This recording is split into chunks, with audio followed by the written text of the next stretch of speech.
Y en Estados Unidos han habido muchos casos en donde, por ejemplo, los algoritmos de reconocimiento facial son peores para reconocer a las personas de tez oscura y son peores para reconocer a las mujeres. Entonces, finalmente se equivocan Claro, más claro. con, en ese caso, mujeres o personas de tez oscura. Entonces, nosotros quisiéramos que se implementen sistemas que se equivoquen más con ciertos grupos de la sociedad y que nadie lo sepa y se esté implementando y se generen estas discriminaciones sistémicas. Eso es muy preocupante. Sí, es que finalmente lo que podemos pensar es que estos sistemas funcionan como una caja negra. Eso, me estaba pensando en la caja Entonces, negra, ¿no? Claro, entonces finalmente podemos decir, los sesgos, las inequidades, las discriminaciones propias de las relaciones sociales, de los vínculos, se traspasan también estos modelos. Entonces, no sabemos cómo trabaja los datos, cómo reúne los datos, cómo los cruza y finalmente la salida es una decisión. Pero desconocemos qué pasa y cómo está pasando aquello dentro de esta caja negra. 50% de las personas en países de la OCDE no confían en sus gobiernos. Entonces es difícil que esa implementación, ¿no? ¿Cómo podría verse a nivel gubernamental? Primero, quizá para ordenar si los gobiernos son conscientes de esto o no. Y segundo, ¿cómo puede hacerse para generar confianza, para trabajar en transparencia?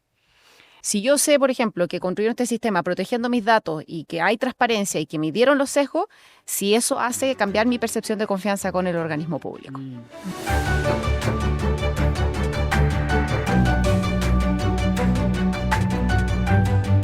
Los datos son el petróleo del siglo XXI.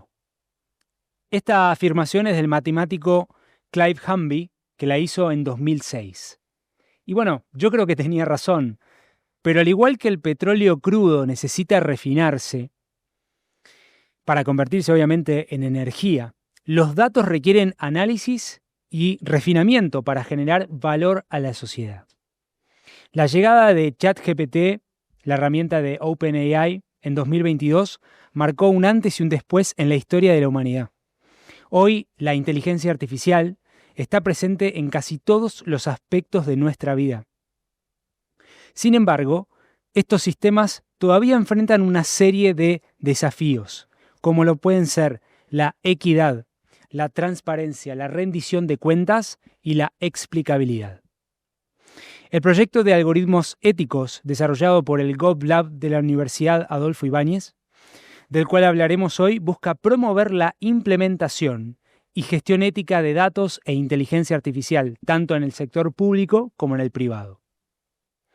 En el marco de esta serie exclusiva que estamos desarrollando con la Universidad Adolfo Ibáñez, tengo el gran privilegio y honor de conversar hoy con María Paz Hermosilla, directora del GovLab, y Vita Saldías, coordinadora de gestión del mismo espacio.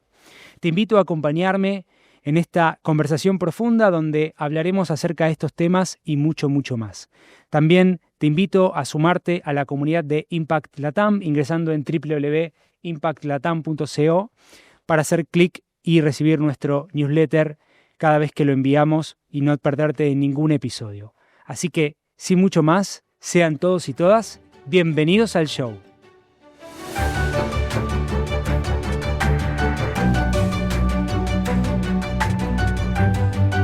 Bueno, muy bien.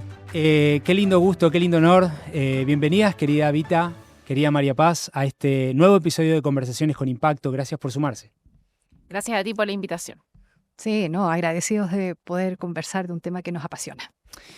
Bueno, quiero hacer un breve historial de esto, ¿no? Vos, María Paz, venís involucrada en estos temas hace muchísimo tiempo, ¿no? De cuando eran laboratorios de innovación, se hablaba de laboratorio de innovación en la primera era, luego tema de datos abiertos, gobierno abierto. Si puedes hacer un breve resumen para un montón de personas de la audiencia que no conocen esa trayectoria general y cómo llegamos hoy a el foco de la inteligencia artificial en estos temas que vos y que Vita vienen manejando. Sí, bueno, la inspiración de todo el trabajo que hacemos es la transformación de las instituciones públicas, de las políticas públicas, para que el Estado y los organismos que lo ayudan puedan brindar mejores servicios a la ciudadanía. Estamos en la Escuela de Gobierno, el GovLab es un laboratorio de innovación. Yo había tenido la experiencia de trabajar en la NYU con Beth Novak en el laboratorio de innovación pública, el GovLab que tenía ella en esa universidad. Ujú. Y creamos el GovLab con esa idea de tener un centro en la escuela de gobierno que se dedicara a la transformación de la sociedad, a impactar y no solamente a hacer publicaciones académicas, sino combinar las publicaciones académicas con este impacto social. Entonces, partimos primero, o sea, mi experiencia previa a la universidad era más en temas de gobierno abierto, de abrir datos. Me tocó trabajar en el gobierno cuando se hizo los primeros portales de datos abiertos, Ujú. cuando se empezó a hacer las primeras digitalizaciones de trámites, y con esa pasión por ver que el Estado puede impactar la vida de las personas, me especialicé en administración pública, y estando en Estados Unidos me contactaron desde la universidad para invitarme a crear este laboratorio de innovación. Ajá. Y en ese minuto yo siempre dije, hay que enfocarse en una cosa, partamos con algún tema. Y en ese minuto fue Ignacio Briones, el decano anterior, que dijo, quiero enfocarme en los datos, en la ciencia de datos, en el análisis de todos los datos. Ujú. Que ahora se llama muchas veces inteligencia artificial. Ahora devenido en inteligencia artificial. Sí. Pero el foco en lo responsable de eso viene más de un trabajo del mismo centro en donde inspirado un poco por lo que estaba pasando en Estados Unidos en esa época, donde habían ya varios casos, estamos hablando del 2016, varios casos de injusticias importantes por el uso de inteligencia artificial y sistemas automatizados, que había que tener un foco al uso ético y responsable de estos algoritmos, de estos sistemas de inteligencia artificial. Entonces, ese sello lo tuvimos desde el principio. Nuestro diplomado que tenemos de ciencia de datos, desde el Ajá. primer año, que incluye esta materia del año 2017, que nosotros estamos enseñando esto. Y en varios programas de la universidad se incorporó también esta materia, en el máster de Data Science, en el máster de Business Analytics. O sea, la universidad desde ya esa época está enseñando en sus programas de datos y de inteligencia artificial los temas relacionados con la ética. Che, qué bueno, qué interesante. Y quiero ir, sí, a pasar directamente a estos temas, a estos grandes desafíos, problemas que tiene la inteligencia artificial. Se pueden ir complementando también, para que la gente lo pueda entender, y quizá también con algún caso práctico, ¿no? Esto que hablamos de, por ejemplo, el tema de la complejidad, ¿no? O la pluralidad, que habla de la cantidad abrumadora de documentos, normas, cobertura asociada, falta de usabilidad, y sesgos, ¿no? Sesgos. ¿Cuándo se ven sesgos? ¿En qué casos han visto? Vos comentaste ahí brevemente algo, pero hablabas algo también previamente, hablábamos del tema en la salud, ¿no? Y en otros usos. Sí, bueno, existen. En este minuto la inteligencia artificial se está usando para muchas cosas. Por ejemplo, pueden evaluar un crédito, hacer la preevaluación del crédito con inteligencia artificial. Entonces, básicamente tú ingresas tus datos a un sistema bancario Sí. y te dicen si eres sujeto o no de crédito antes de que un ejecutivo te dedique un poco de tiempo para ver en qué tasa te puede entregar un crédito. Entonces, ahí, por ejemplo, se están usando algoritmos que son opacos, que no sabemos si discriminan o no. Por ejemplo, si yo soy mujer versus tú que eres hombre, si te va a dar mejor puntaje a ti que a mí, independiente de cuánto ganemos nuestro sueldo, nuestro patrimonio. Y en la salud estamos viendo casos también, por ejemplo, en Chile, de que se están usando algoritmos para que los doctores recomendar qué hacer a un doctor cuando entra un infarto a la sala de urgencia. A ver, ¿cómo es eso? ¿Qué acciones concretas hacer respecto de cuando entra un paciente con un accidente cardiovascular o un infarto? ¿Qué debe hacer como de reacción en su procedimiento médico? Ujú. Y eso son algoritmos entrenados con datos históricos, algoritmos que no conocemos, que no sabemos, por ejemplo, si tienen sesgos o no. Y en Estados Unidos han habido muchos casos en donde, por ejemplo, los algoritmos de reconocimiento facial son peores para reconocer a las personas de tez oscura y son peores para reconocer a las mujeres. Entonces, finalmente se equivocan más. Claro. Con, en ese caso, mujeres o personas de tez oscura. Entonces, nosotros quisiéramos que se implementen sistemas que se equivoquen más con ciertos grupos de la sociedad y que nadie lo sepa y se esté implementando y se generen estas discriminaciones sistémicas. Eso es muy preocupante.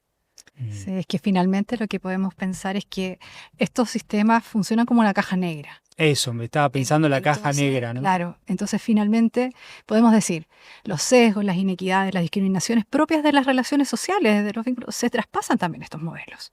Entonces, no sabemos cómo trabaja los datos, cómo reúne los datos, cómo los cruza y finalmente la salida es una decisión. Pero desconocemos qué pasa y cómo está pasando aquello dentro de esta caja negra. Hay ejemplos bien concretos, por ejemplo, lo que dice Vita de la caja negra. En Amazon contrataban más hombres. Entonces crearon un sistema para recomendar qué candidatos contratar. Lo entrenaron con datos históricos de la empresa.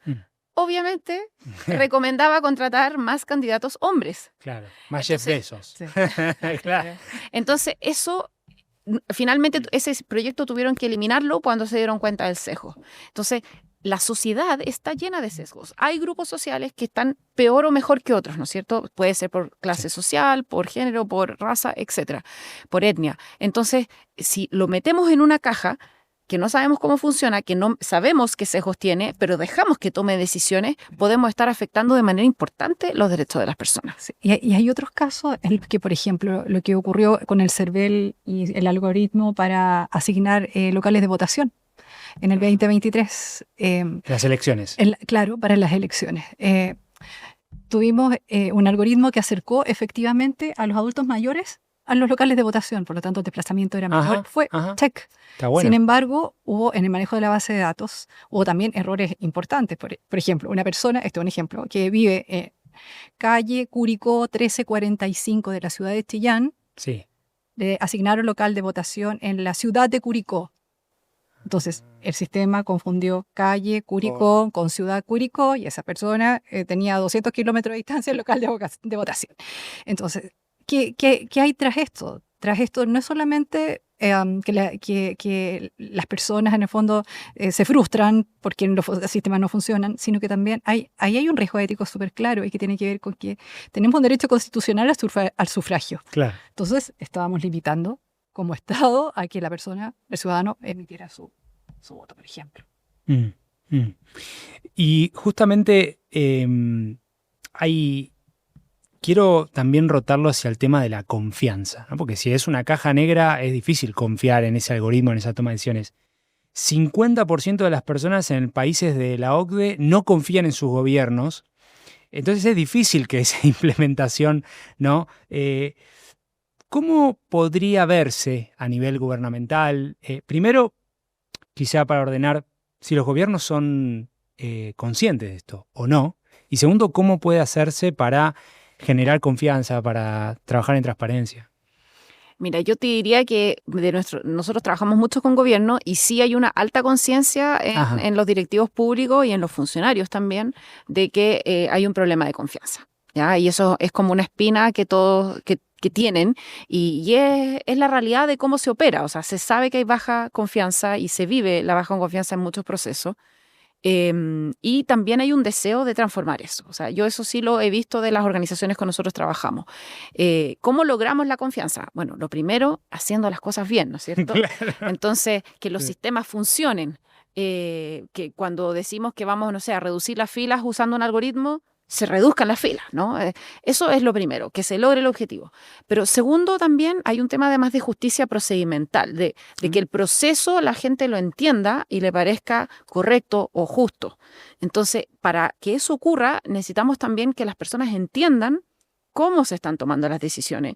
Y aunque sea una decisión no favorable, pero que al menos uno sienta que el proceso fue justo.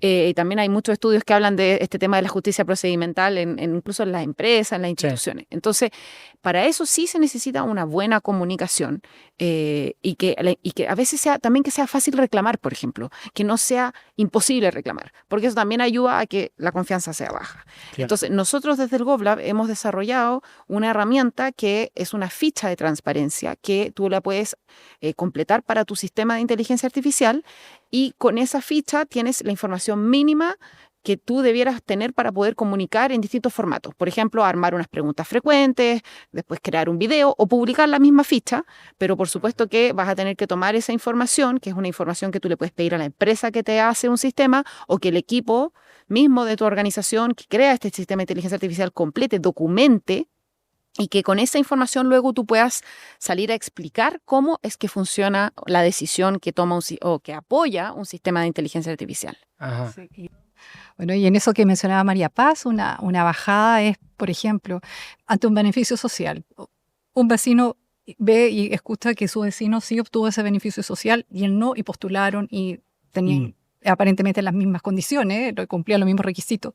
Entonces, ¿cómo se explica a esa persona? ¿Por qué él sí y yo no? O sea, ese nivel de preguntas se puede responder de cara a la ciudadanía al transparentar cómo está tomando decisiones. Entonces, y esa transparencia, el alejarse de la opacidad, es lo que permite que la ciudadanía de alguna manera vaya teniendo confianza en que las decisiones que está tomando el Estado, independiente que sean de alguna manera entregadas a un sistema, son decisiones que sí son justas, sí con menos discriminación y con todos los riesgos éticos que conlleva tener sistemas que replican lo que conversamos hace un rato. Claro.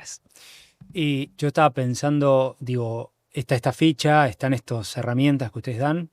¿Ya hay organismos del gobierno o empresas que estén utilizando esta metodología para evitar esta caja negra? Sí, nosotros el proyecto Algoritmos Éticos, que es un proyecto impulsado por la Universidad Adolfo Ibáñez, pero que está hecho en alianza con organismos públicos, como por ejemplo Chile Compra, el Instituto de Previsión Social, el Consejo para la Transparencia, Gobierno Digital, la Superintendencia de Seguridad Social, el Servicio Civil, son Ministerio de Ciencia también. Dentro de eso, nosotros hemos testeado estas herramientas con nuestros socios. No sé, por ejemplo, los grandes ahí testeadores de las herramientas han sido el Instituto de Previsión Social y la Superintendencia de Seguridad Social. Ambos son instituciones que uno paga beneficios sociales, ¿no es cierto? Y el otro fiscaliza la entrega de todo el sistema de seguridad social, Claro. que tiene que ver desde las licencias médicas hasta un montón de otros beneficios. Entonces, ellos lo que han hecho es probar estas herramientas con sistemas que están o diseñando o testeando y darnos a nosotros como la retroalimentación para ir mejorando estas herramientas. Entonces, por ejemplo, el IPS, el Instituto de Previsión Social, tiene el pago de los beneficios sociales, por ejemplo, la pensión garantizada universal, la PGU. Entonces, el problema es que alguna gente no cobra la PGU. Ajá. ¿Ya? A todos los que ellos pueden se la pagan automático en su cuenta RUT, pero hay personas que no se la pueden, por decirlo así, depositar en su cuenta RUT. Entonces, esas personas tienen que ir a cobrarla. Entonces, si bien les avisan que está este beneficio disponible, Sí. no la cobran. Y Claro. estamos hablando de personas dentro de los grupos más vulnerables del país. Y eso es algo que ellos quieren remediar. Si bien el deber legal es solamente decirles que está Claro. el beneficio, cóbrelo usted, pero estos beneficios caducan. Entonces ellos hicieron un sistema para notificar a las personas proactivamente que hay un beneficio que el Estado les adeuda. Y el tema es que en esta actividad proactiva, ellos midieron sesgos en su sistema. Y uno de los sesgos que encontraron es que el sistema detectaba mejor cuando los hombres no cobran que cuando las mujeres no cobran. Entonces había un sesgo en contra de las mujeres. O sea, se equivocaba más en decir, tú mujer no vas a cobrar tu beneficio.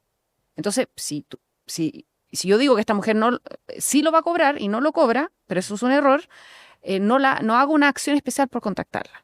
Entonces, ese es un sesgo que puede significar que finalmente más hombres cobren su beneficio y menos mujeres. Y ahí lo que ellos decidieron hacer para arreglar esto es hacer una campaña comunicacional orientada en que las mujeres cobren sus beneficios. Ah, está bueno. Perfecto. Y eso lo evidenciaron a partir de justamente estas instancias. Las herramientas, son 3 herramientas que están en la plataforma de algoritmos públicos. Y estas tres herramientas funcionan como un sistema. O sea, requiere el modelo que vamos a evaluar, ¿no es cierto? Ya, y ingresa los datos, la herramienta procesa, pero aquí está la genialidad, está que el reporte es automático y revela cuáles son, detecta los sesgos o los riesgos éticos de ese modelo, de ese sistema, de ese algoritmo, y además te entrega recomendaciones de cómo subsanar esos riesgos encontrados. Entonces, la instancia o la institución que evalúa esos modelos dice, aquí hay riesgo y esta es la forma que podemos mitigarlos. Entonces, ingresemos, o sea, apliquemos y las mejoras que corresponden para que finalmente este modelo cumpla con los estándares éticos nacionales, internacionales. Y esto La está legislación. Está abierto ¿Sí? Son la herramientas web. de código abierto, gratuitas. Buenísimo. Hay una que se usa al principio de un proyecto, también la podrías aplicar en algo funcionando, pero que es una evaluación integral de los riesgos de tu sistema de inteligencia artificial. Ujú. Entonces te evalúa en varias áreas, te hace varias preguntas y finalmente te entrega recomendaciones automatizadas según los riesgos que detectó, pero integrales, por decirlo así. Entonces por Sí. eso es tan bueno hacerla al inicio. Al inicio. Una vez que tú ya decides hacer, por ejemplo, decides usar un algoritmo para decidir el riesgo de algo, el riesgo de que una persona, por ejemplo, tenga diabetes, ¿ya? Entonces, una vez que tú decides hacer eso, tenemos dos herramientas. Una que te ayuda a medir el sesgo de tu modelo, o sea, una vez que tú pruebas 5 fórmulas matemáticas diferentes para medir este riesgo de diabetes, tú puedes medir cuál es el sesgo en el resultado de ese riesgo. Entonces, esa fórmula matemática ¿se equivoca igual para todos o se equivoca más para unos que para otros? O sea, ahí tenemos una herramienta de medición de sesgo. Y una vez que ya tienes tu modelo matemático que vas a implementar, ahí viene la ficha de transparencia, que es una forma de documentar un sistema que tú decides que va a operar. Claro. Entonces tenemos la herramienta inicial de medición integral de riesgo, la herramienta de medición de sesgos para los modelos que son predictivos, y finalmente la ficha de transparencia para los modelos que tú decides implementar. Hasta ahora 3 herramientas. Qué bueno. Y tienen un valor agregado aquí en el fondo. Esto viene de producto de investigación, o sea, de la experiencia que como equipo se ha ido adquiriendo en proyectos, en esta línea de proyectos, ¿no? Sí. Que ya estamos terminando la fase 2. Pero la gracia es que trae, por decirlo de alguna manera, lo mejor de la experiencia internacional en función de estándares éticos, recoge evaluaciones, las traemos en español, que es una de las deficiencias que hoy existe. O sea, ¿cómo pretendemos que en Chile, que no es, el idioma no es nativo, Sí. claro, es más complejo, es menos ágil? Ahora, esta plataforma con estas 3 herramientas, código abierto, accesible, por lo mismo, en español, tiene, en el fondo, es de fácil uso, es amigable, por decirlo de alguna manera, un sistema amigable. Entonces, tiene esas garantías y además, yo creo que uno de los elementos diferenciadores es que el hecho de que puedas evaluar si estás cumpliendo ley de protección de datos, de ciberseguridad, en el fondo también te va checklist un rápido. exactamente, Bueno. como compliance, podríamos decir. De alguna O sea, manera. es una de las cosas que te ayudan en el compliance. Sí. Sí, su fin no es el compliance porque va más allá de los temas legales. Claro. Busca implementar buenas prácticas. Pero Que, en ojo, general- que a futuro van a ser requisitos legales. O sea, la ley de IA que se discute en Chile, nuestras herramientas van a ayudar a cumplir esa ley si es que esa ley sale de alguna forma, digamos. O sea, ustedes están un poquito ya Estamos más avanzados a exacto. la norma. Exacto. Y esa posible ley incluiría esto. Podría incluir. La ley, por ejemplo, va a exigir mediciones de sesgo en ciertos ámbitos, los sistemas mira. de alto riesgo. Y va a exigir mayor transparencia en sistemas de alto riesgo. ¿Qué es un sistema de alto riesgo?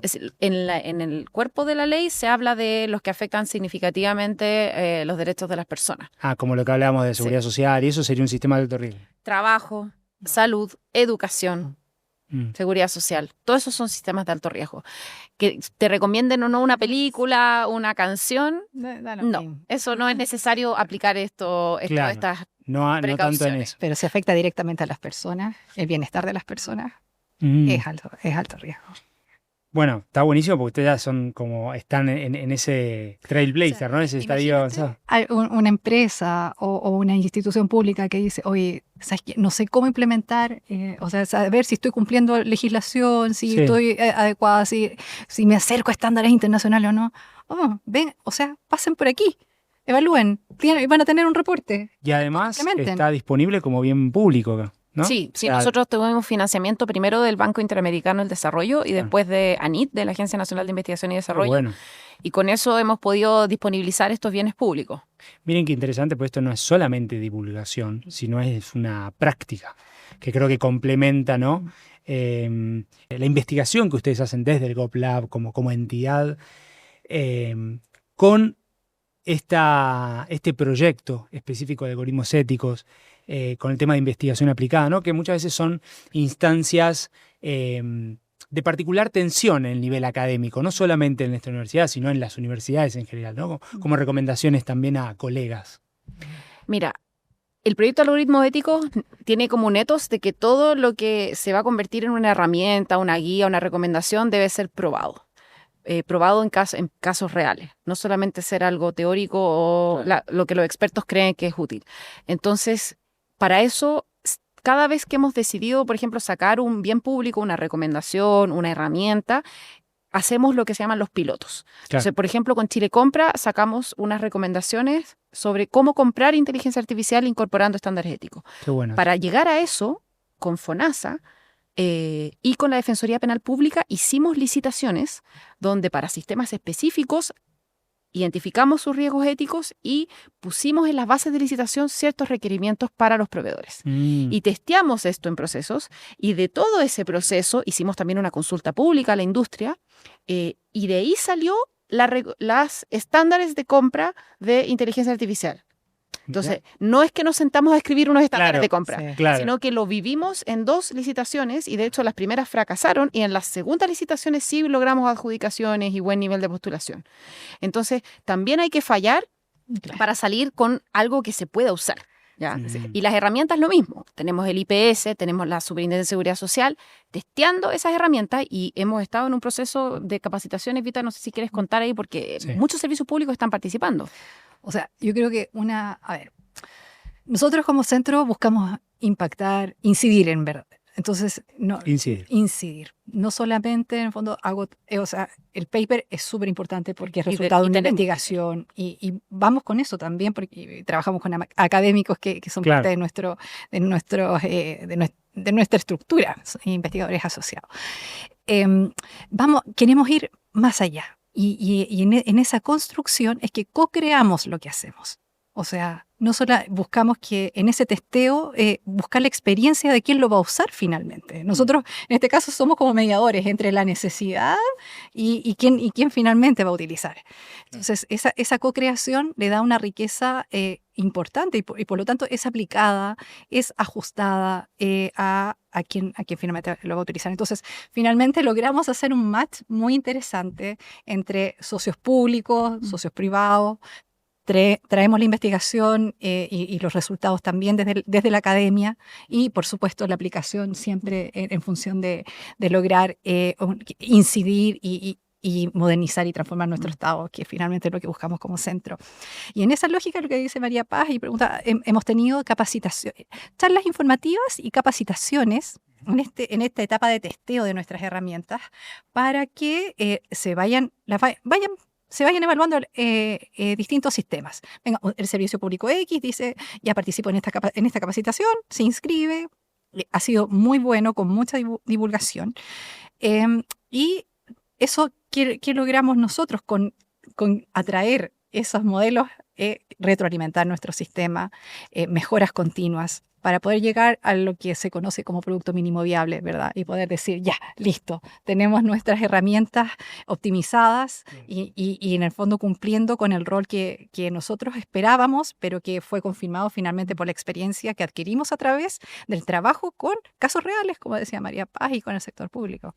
Y nuestros usuarios nos hacen recomendaciones concretas que las estamos incorporando en las siguientes versiones de la herramienta y vamos a estar haciendo estas capacitaciones hasta abril del 2025 y entre mayo y junio aplicando todos los cambios y el proyecto ya los primeros días de julio se acaba en esta fase de financiamiento y ahí van a quedar versiones de las herramientas mejoradas, digamos, o sea, ya hay versiones, partimos con los productos mínimos viables disponibles y los hemos ido avanzando, mejorando, y obviamente estamos postulando a más fondos para poder continuar y tener aún más madurez de las herramientas, pero ya están siendo usadas por varios servicios y han tenido versiones, digamos, de mejora. Y complementaría también que de cara a la ciudadanía estamos elaborando una metodología para la medición de la confianza. O sea, porque en este proyecto, en esta segunda etapa, lo que buscamos es medir si las personas, al conocer que estos sistemas que toman decisiones para ellos, en el fondo, o para todos nosotros finalmente,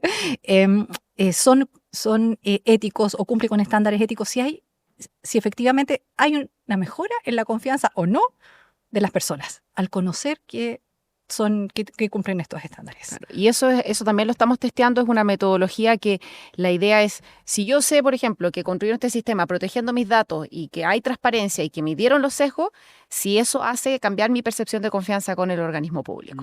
Entonces, eso da... Sí, le medí eso, ¿no? Sí. Estamos Va a ser generando una la primera metodología. versión. Sí, va a ser una primera versión de la metodología y la vamos a testear en 2 pilotos. Sí. Y ya tuvimos un focus group y claro, y ahí nos damos cuenta lo importante que es también educar a la población en función de lo conceptual, por supuesto, y de los efectos y de que esto está ocurriendo en el Estado y que efectivamente el Estado está asumiendo, se está modernizando, no puede quedarse fuera de la ciencia de datos ni de la inteligencia artificial. El Estado tiene que incorporarla para mejorar la calidad de sus decisiones, para el uso de los datos. Entonces, finalmente, pero las personas, para entender esto, entonces ahí nos dábamos cuenta en este ejercicio que no necesariamente entendían qué era el algoritmo ético y el estándar y el riesgo y cómo, pero en una bajada interesante de nuestros académicos, lograr ese ejercicio, entender, y si confían o no confían finalmente.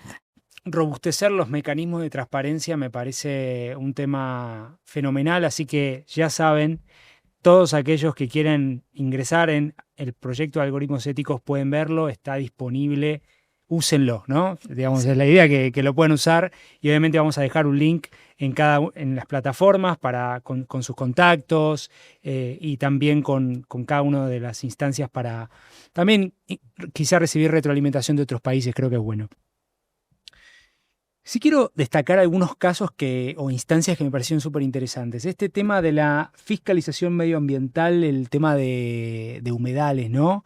Si lo pueden mencionar, creo que vos, Pita, me habías comentado también de eso. Claro, ese fue un ejercicio financiado por el Estado que hicimos en conjunto con la Facultad de Ingeniería, que tiene que ver con fiscalización medioambiental en temas de vegetación. Y se abordaron 3 temas de vegetación. Pero en definitiva, lo que es demostrar cómo utilizando imágenes satelitales, que esa era como un poco la novedad de este proyecto. Distintas instituciones del Estado que trabajan en el medio ambiente, Ministerio de Medio Ambiente, Superintendencia del Medio Ambiente y también el Servicio de Evaluación Ambiental, que eran las instancias asociadas. Y especialmente la entidad encargada de fiscalización, en este caso que era SMA, lograba en el fondo tener alertas a tiempo de cambios en la vegetación y esas alertas que pudieran de alguna manera definir si esos cambios en la vegetación respondían efectivamente a cambios relacionados con alguna intervención humana. Claro.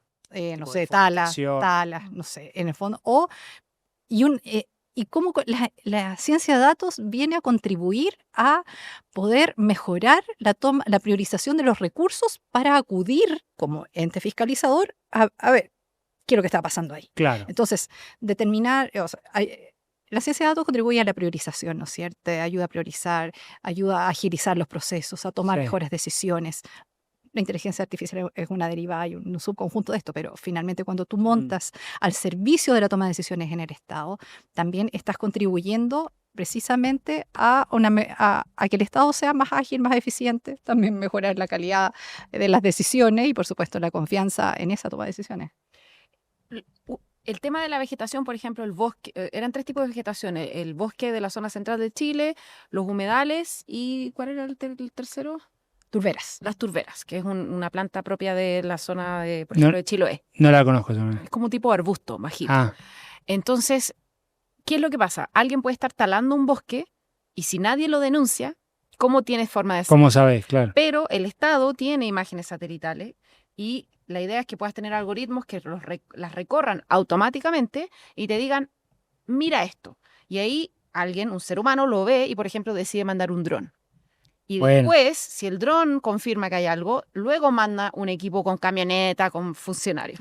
¿Te fijas? Entonces el algoritmo te genera, como por decirlo así, una primera capa de cosas que debo ir a ver. Claro. Luego personas expertas determinan, por ejemplo, visualización remota, porque los drones son una herramienta que es un poco más barata que necesariamente ir con una camioneta, porque estamos hablando a veces de lugares remotos donde demoran 4 horas en llegar, ¿ya? Entonces, esa lógica de ayudemos a detectar cuando hay cambios, también es importante, por ejemplo, no detectar cuando el cambio fue por sequía.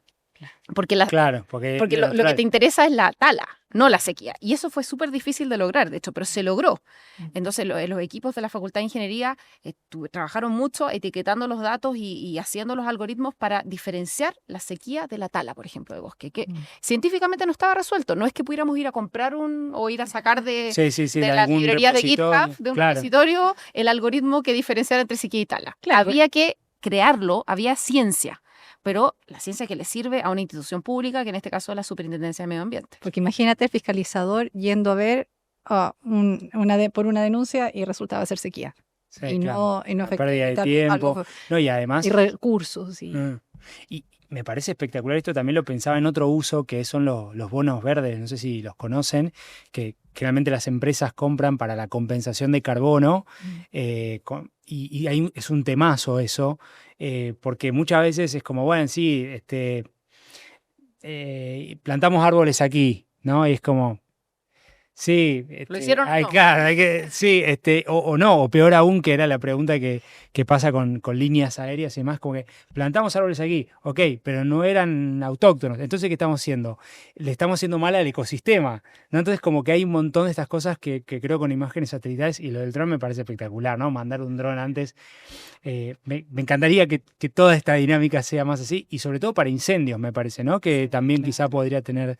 Bueno, en la universidad hay profesores trabajando en algoritmos para ayudar a combate de incendios. Existen proyectos de profesores de la universidad, específicamente de la Facultad de Ingeniería, así que qué bueno. Existe. Bueno, la universidad está haciendo varios proyectos interesantes en esta materia. Está de punta de lanza. Es que el Estado tiene datos, recoge datos y tiene la capacidad de seguir recogiendo más. Entonces, pero no la capacidad muchas veces de analizar. De analizar, justamente, y de incorporar la tecnología para esto. O sea,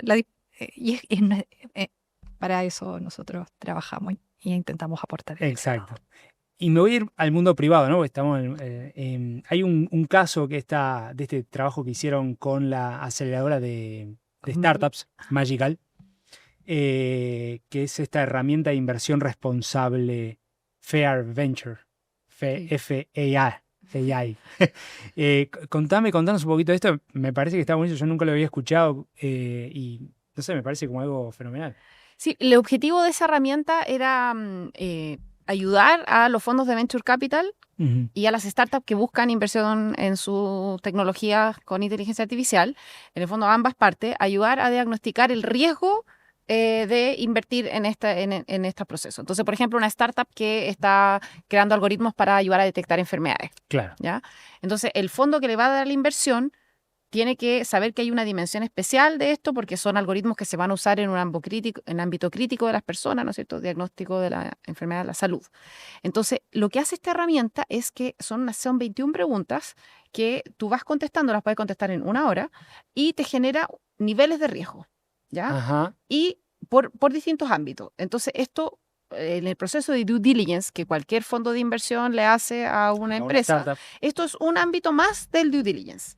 Entonces, le sirve al fondo de Venture Capital para incorporarlo en su flujo de due diligence y a la empresa tecnológica le sirve para prepararse para un due diligence de ética en la inteligencia artificial, en el sentido de que también es gratuita la herramienta y la puede usar. También es gratuita y sí, eso está disponible. Está disponible, solamente que pedimos el mail, pedimos algunos datos para descargarla, a diferencia de las otras, porque sí queremos tener después la retroalimentación de las empresas y de los fondos de Venture Capital. Cualquier VC, cualquier Venture Capital lo puede utilizar. Exactamente, sí. Bueno, ahí ya escucharon los VCs, las startups para prepararse. Sí. Y lo diseñamos de nuevo, co-creamos en conjunto con 4 fondos de Venture Capital y lo probamos con más de 40 startups. Ah, ¿y qué tal? Y ellos ayudaron, por ejemplo, habían preguntas que no se entendían de repente, o el fraseo, o las opciones no les acomodaban a su sistema en específico. Entonces fue muy bueno porque lo probamos en distintos tipos de sistemas. Bueno. Porque obviamente hay startups que hacen B2B, otras que hacen Sí. B2C. Sí. Entonces no es lo mismo y eso nos ayudó mucho porque aquí las palabras, los conceptos que uno escoge se entienden de distintas formas. Entonces es muy importante testear las herramientas para que sirvan. Me parece tremendo. Co-creación. ¿no? Claro, en la co-creación, ¿no? Y me parece tremendo por el hecho también de que, bueno, hoy en el mundo de startup, bueno, el 2021 fue cripto, hoy es AI, ¿no? Entonces, bueno, son olas.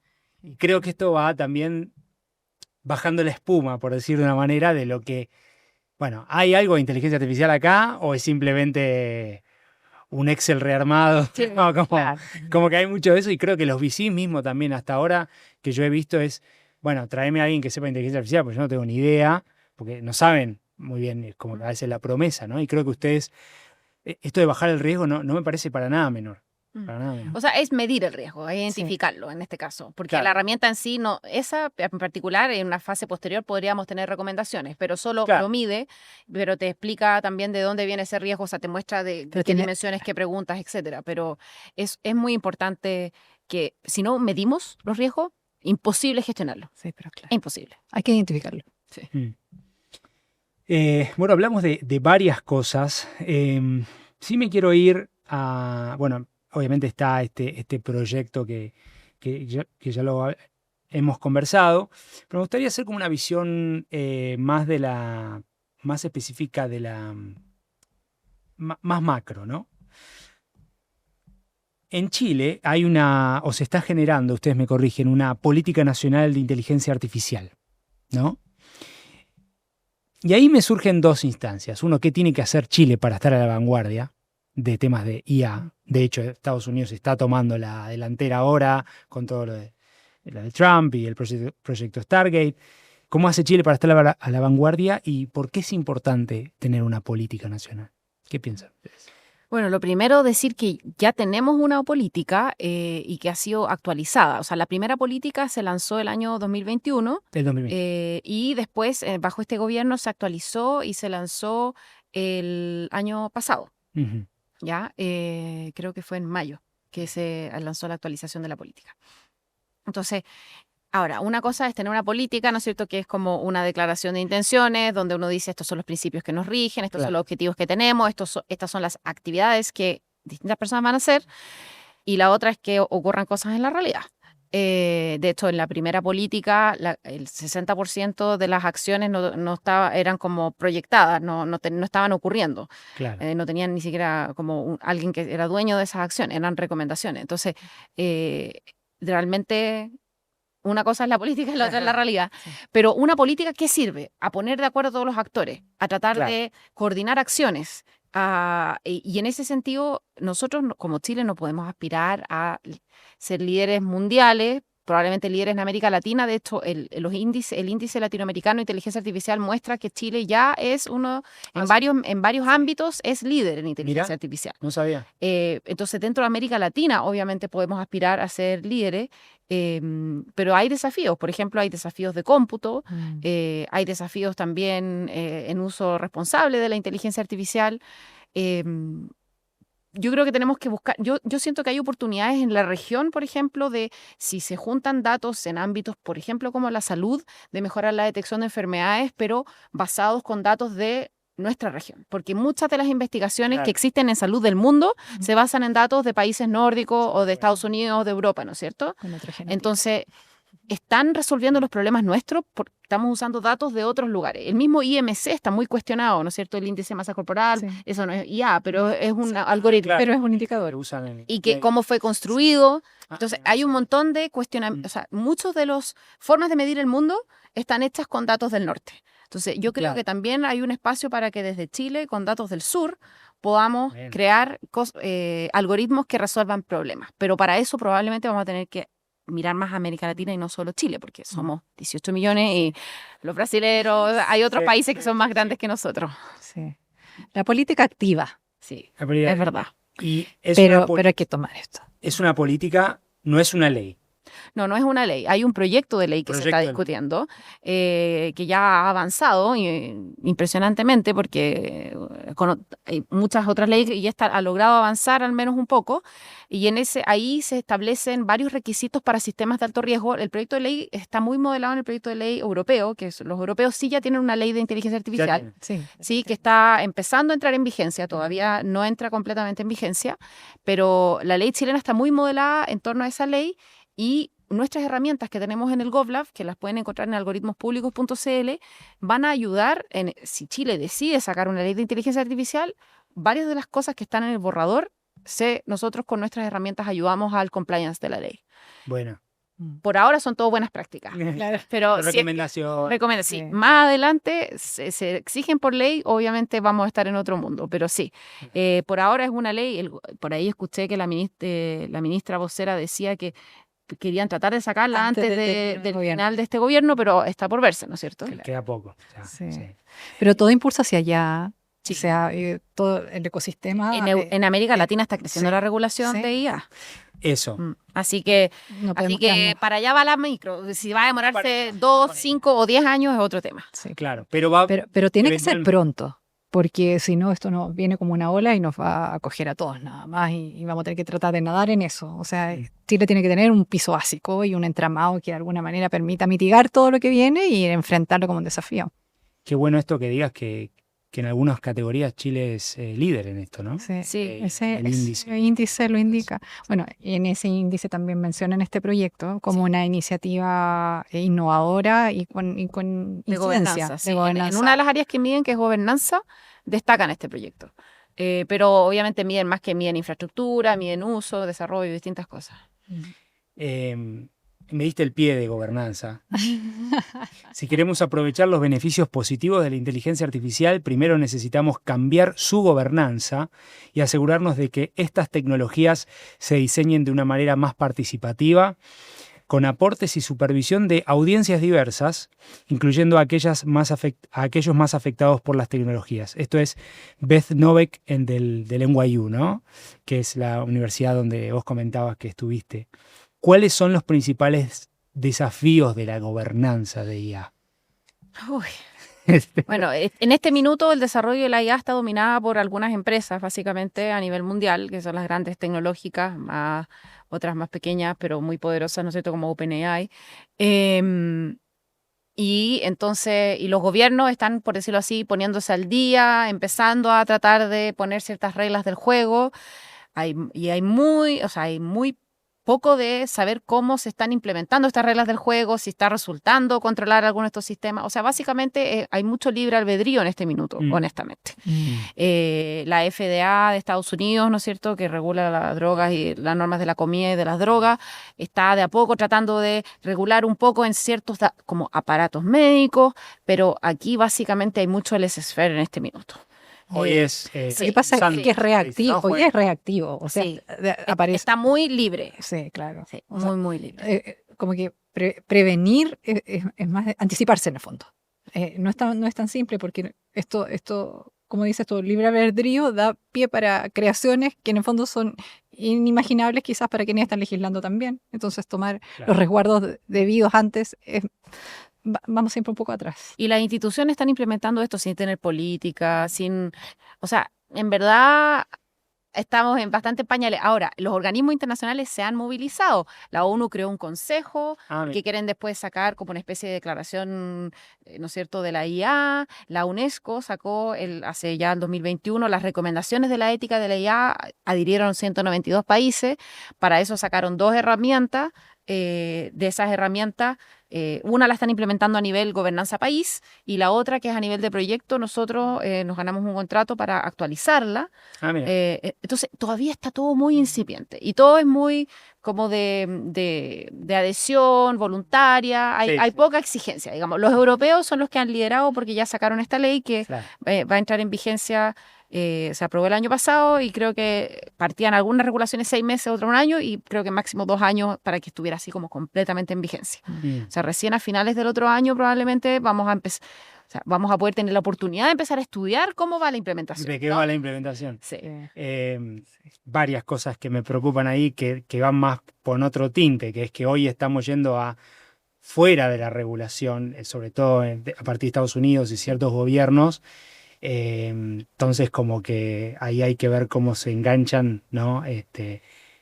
Con Europa o esta dinámica. O sea, es que ahora con Trump se va a tender a querer desregular la inteligencia Desregular. artificial. Sí. Sí. Los europeos van a seguir igual y los chinos están usando la inteligencia artificial para en el fondo, la vigilancia. Claro. Claro. Sí. No, y Entonces, de hecho, Caso- está, y es ahí tenés la caja negra. Sí. entonces Déjala en verdad que- hay distintas corrientes a nivel mundial. Esperemos que en América Latina se imponga el uso responsable como corriente. Mm.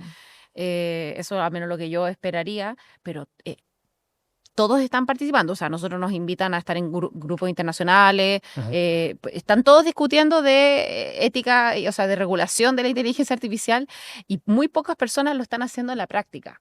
Entonces, Claro, hay mucho como de hablar y poco de actuar. Entonces, eso es lo interesante del proyecto nuestro, que estamos trabajando Claro. en sistemas reales, con organismos públicos que tienen personas, procesos que van a implementar estos sistemas, que lo están implementando. Entonces, falta más de eso, creo yo, para decidir cómo vamos a poner las reglas del juego generales. Oye, pero mira, me uní ayer a una actividad en España de guía responsable corporativa. Interesante como, no voy a decir el nombre del banco, pero un banco mundial, así como... Puedes decirlo, no pasa nada. No pasa nada. Ya, BBVA. Ah. Tiene líder de inteligencia artificial responsable en su un rol, cargo, un una rol. persona. Exactamente.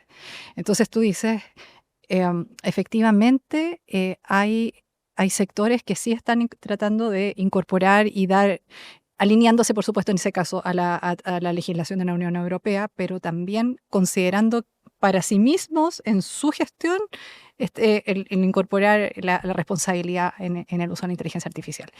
Entonces, ejemplos como eso dan como cierta tranquilidad que influyentes, que son empresas influyentes finalmente, también puedan llevar este barco y que muchos otros se puedan sumar finalmente. Los sectores regulados les va a ser más fácil porque ya están acostumbrados a la regulación en varias cosas. Claro. La banca, Energía. la salud, la energía, etcétera. Pero bueno, hay que ver qué es lo que pasa. Pero efectivamente, las leyes de protección de datos ayudan a tener un ecosistema con cosas basales para hacer una guía responsable. De hecho, Claro. la misma ley que se aprobó en Chile tiene una indicación, o sea, tiene un articulado en donde cuando hayan decisiones automatizadas en ámbitos que afectan significativamente los derechos de las personas, tú te puedes oponer y te tienen que explicar la lógica de la decisión. Mira, Sí. Entonces, nosotros vamos a estar implementando eso. Entonces, cualquier IA que use datos personales, por ejemplo, imágenes satelitales no, pero sí, si usa datos personales, bajo la ley que ya tenemos,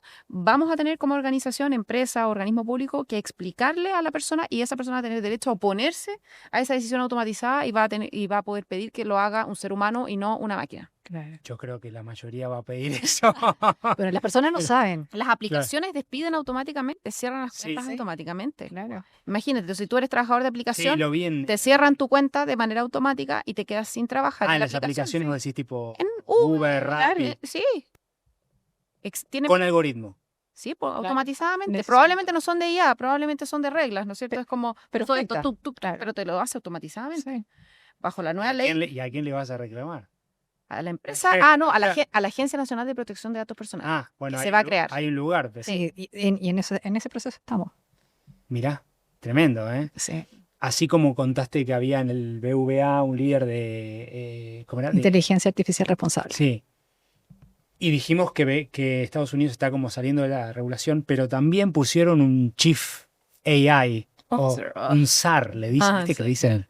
Border SAR. Pero está este SAR que es David Sachs, que es ex PayPal. ¿En algún momento podrá haber un Chief Scientist, Chief AI en Chile, quizá a través de la ley? Ojalá que no.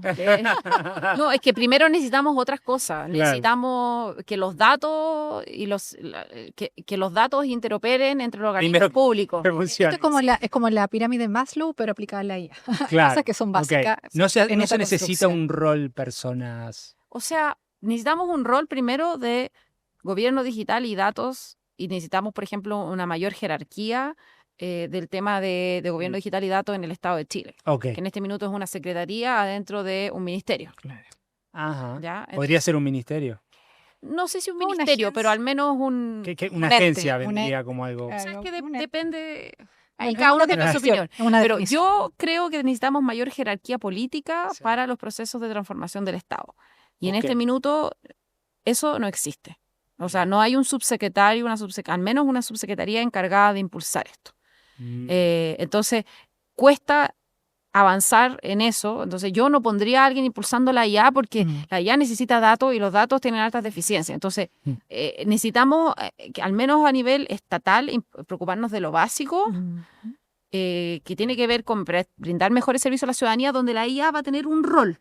Pero como estamos más atrás en el desarrollo, todavía poner un chief de SAR de IA y no tener alguien en el fondo que lidere bien política, o sea, que tenga un peso político en el tema de la transformación, en este minuto está en la subsecretaría de Hacienda, y Hacienda se preocupa de administrar el presupuesto del país. Claro. Hoy Que está es un la rol, Secretaría de Hacienda. sí, que es un rol muy importante y queremos que lo hagan muy bien.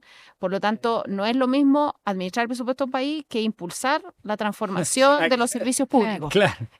Claro, es como en las estructuras jerárquicas de las instituciones públicas donde tenemos en el fondo a TI, en el fondo como todo en TI. Yo creo que es pero bueno esto es en todo más caso. que TI. O sea, Es muy bueno que finalmente. esté en Hacienda, y eso fue una obra de este gobierno. Y ¿Eso es bueno? yo al menos, eso es algo que yo aplaudo, de que todo el tema de gobierno digital haya ido a Hacienda. ¿Ya? Eso es muy bueno porque junta en Hacienda distintos servicios transversales relacionados con temas de la transformación del Estado. Ajá. Lo que creo que el salto que falta es, y eso probablemente va a ser materia para otro gobierno, es que haya un liderazgo político adentro del Ministerio de Hacienda de este tema. Y efectivamente hay países que lo han abordado a través de agencias, como Uruguay. Estaría por verse si se aborda o no así en Chile, pero al menos con mayor liderazgo político. Lo que pasa es que es transversal finalmente, el uso es transversal, en el fondo como que el objetivo final es transversal. Entonces, yo apuesto por una agencia que... Bueno, vamos a ver qué surge lo que viene, pero está bueno, de acá también salen recomendaciones para lo que viene. Quería, sí, como para ir cerrando, de cara a la universidad, como resonando internamente, ¿no? Hay la vinculación con, porque esto tiene que ver con innovación, obviamente, ¿no? Este proyecto. Entonces, la vinculación con específicamente la innovación, emprendimiento a nivel a nivel de la universidad. Creo que vos me comentabas en lo del HER Global Pitch, con este proyecto, ¿no? ¿Podés comentar un poquito de eso? La Dirección de Innovación en la universidad está impulsando, bueno, en realidad es como la universidad el área de investigación también, la incorporación y como disminuir la brecha de la participación de la mujer en ciencia, en tecnología. O sea, ese es el paraguas de esta iniciativa. Y este año, no, el año pasado en realidad, en esta alianza que tiene con HER Global, entregó una cantidad de becas a la universidad para asistir a este programa de formación en liderazgo e innovación en la era digital. Mira. Y eso fue sumamente interesante y en realidad agradezco la oportunidad que da innovación a las mujeres que participamos en innovación. Con María Paz participamos en otra instancia también en este mismo programa, porque finalmente lo que hace es entregar herramientas que al mundo académico les falta para salir y difundir e instalar las innovaciones. Y particularmente mi desafío dentro de este, y que lo descubrí a partir del ejercicio del trabajo con mentores, con mentoras que hay durante todo el programa, que en realidad ese es un apoyo, creo, muy interesante y con efecto real en el desarrollo de nuestro proyecto. Bueno, el punto es que mi desafío particular era, como tenía que hablar de algoritmos éticos, y en 5 minutos convencer a un jurado que este proyecto es lo máximo. Lo máximo. Claro. Muy difícil, porque llegué a la primera sesión y, o sea, lo hiciste espectacular, no se entendió. Claro. Entonces, el trabajo siguiente era, ya, y los mentores me iban a decir, mira, aquí un ejemplo, este concepto. Bueno, después utilicé a otras personas que no estaban ligadas a este mundo para ver si me entendían, y si no, entonces en el fondo... Entonces, finalmente, la enseñanza de esto, del aprendizaje, es que si queremos comunicar, tenemos que hacerlo fácil. Porque si esta comunicación es muy vital. Entonces, lo que no se entiende, esta es mi frase, y la acuñé hace como 2 días atrás, porque en verdad que si lo que se comunica o no se entiende, lo que no se entiende no permea. Eso. Y es un desafío para la academia, pero nosotros siempre hemos sido como una especie de bicho raro dentro de la universidad, en el sentido de que todo lo que hacemos lo hacemos aplicado, pero muchos profesores de distintas escuelas trabajan con nosotros. Nosotros tenemos investigadores asociados de la Escuela de Psicología, de Ingeniería, de negocio. Entonces, nosotros los ayudamos, por decirlo así, a que el trabajo que hacen lo hagan en alianza con con instituciones, fundaciones, pero principalmente el sector público, y después estamos en esas conversaciones con los funcionarios públicos y tratando de mediar para que se entienda, ¿no es cierto? Y eso es muy importante. Y muchos profesores tienen ese interés como de incidir. Y esa es la ventaja de tener estos laboratorios de innovación adentro de la universidad, apoyados también por las áreas de la Dirección de Innovación, porque somos como una especie de puente, ¿no es cierto?, entre este conocimiento más académico y su aplicación en la sociedad. Bien. Y ya para cerrar, ¿cuál es, básicamente, para aquellas personas que quieran colaborar con el proyecto, sumarse, de qué forma pueden hacerlo? Yo diría que lo más importante es que, bueno, lo primero, nuestras herramientas están disponibles. Si son organismos públicos o entidades que trabajan con el sector público, pueden ser proveedores, empresas, pueden sumarse al proceso de las capacitaciones. Y en el fondo testear estas herramientas, y nosotros pedimos a cambio que nos digan qué les parecieron, que den retroalimentación para ir mejorándolas. O sea, esa es una primera gran forma, y eso va a ocurrir entre ahora y abril. Ya llevamos trabajando en esto desde junio del año pasado. Entonces, esa es una primera forma. O sea, si tú estás desarrollando un sistema, desarrollando o implementando un sistema de inteligencia artificial en una organización, nosotros somos un recurso y las herramientas están disponibles, y podemos, también si lo necesitan, por supuesto, ayudarlo, en el fondo, a armar un proyecto específico para apoyar algún área que lo necesite. O sea, eso siempre, no se evita otras cosas. Como en general, como nuestros proyectos son aplicados, siempre estamos buscando socios para ir y apalancar recursos. Sí. Y postular juntos. Exacto, porque así también cumplimos con co-creación, con implementación, la sostenibilidad, que después buscamos que esto se perpetúe y no acabe en los 2 años que logramos el financiamiento, sino que finalmente sea de utilidad. Entonces creo que ese es otro camino súper relevante, y creo que y el desafío es lograr difundir esto. Que se conozca que estamos trabajando en esto, porque queremos apoyar finalmente a la institucionalidad pública y también al privado. O sea, los desarrolladores generalmente son privados, sí, los que desarrollan las tecnologías para el Estado. Entonces, ¿cómo sumamos a todo esto en el fondo? Este compendio. Exactamente. Entonces, ahí también hay un gran desafío. Tenemos las desarrolladoras tecnológicas, las empresas más pequeñas, pero tenemos grandes, como las grandes tecnológicas. Bueno, querida Vita, querida María Paz, ha sido una muy linda conversa. Esta es la primera vez que conversamos, no es la última. Les extiendo este espacio para nuevos reportes, nuevos proyectos, cosas que podamos contar e invitar también, ¿no?, a la ciudadanía en general, pero sobre todo a empresas, organizaciones, a sumarse, a colaborar, como dicen ustedes. ¿Algún mensaje final, algo que quieran comentarle a la audiencia antes de cerrar? Yo quiero, ¿sí? Lo que pasa es que a veces, como en la lógica esta de que no todo siempre se comprende, quizás los ejemplos ayudan. Sí. Quiero recomendar a la audiencia. Hay un documental del año 2020, pero que en 2021 salió en Netflix y que todavía está. Lo busqué. Y Prejuicio cifrado. ¿Y? Prejuicio cifrado. Cifrado. Sí, en inglés es coded bias. Exacto. Listo. Ahí lo vamos a poner en los links. Sí, por favor, porque de una manera, en primera persona, se relata los sesgos y las inequidades y la discriminación de los sistemas en casos muy concretos. Entonces, no quiero spoilear, pero está muy bien hecho. O sea, si quieres entender cómo funciona esto, de esto en concreto, o sea, Es hora y media y te va a cautivar. O sea, Sí, está muy bien hecho, es muy entretenido el documental, así que véanlo para que entiendan